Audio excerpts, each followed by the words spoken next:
What's up guys? Alamin natin ang mga bagong requirements ni Meta.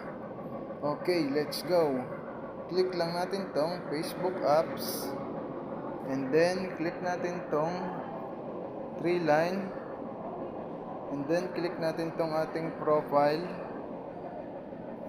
And then click natin to guys, itong see dashboard. Ito guys. Natin yan. And then click natin tong creator support. Okay. And then click natin tong monetization. Hanapin natin to guys, monetization. Okay. And then guys, hanapin natin tong program eligibility. Click natin to guys, itong program eligibility. Okay. And then guys, hanapin natin tong ads on reels. Click natin tong ads on reels.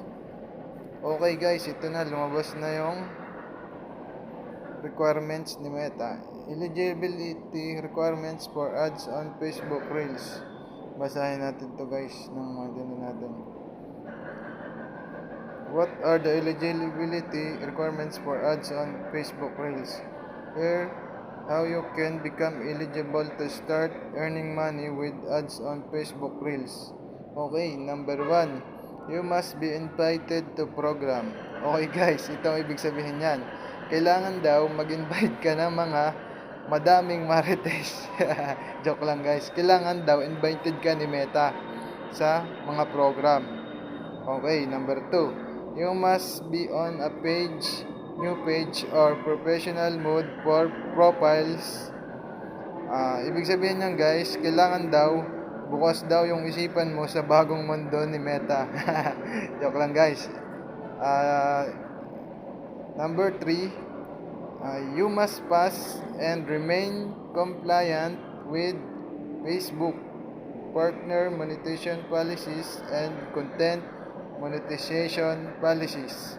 Okay guys, ito ang ibig sabihin yan. Kailangan daw pumas ka din sa inuman, hindi yung inom ng inom lang. Tapos pag uwi, gapang. Okay, and number 4, you must be at least 18 years old. Kailangan daw ikaw ay 18 years old virgin. Joke lang guys.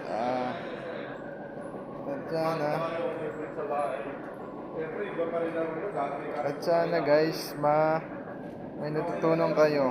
And please follow, like, share, and comment in more video. Okay guys, salamat.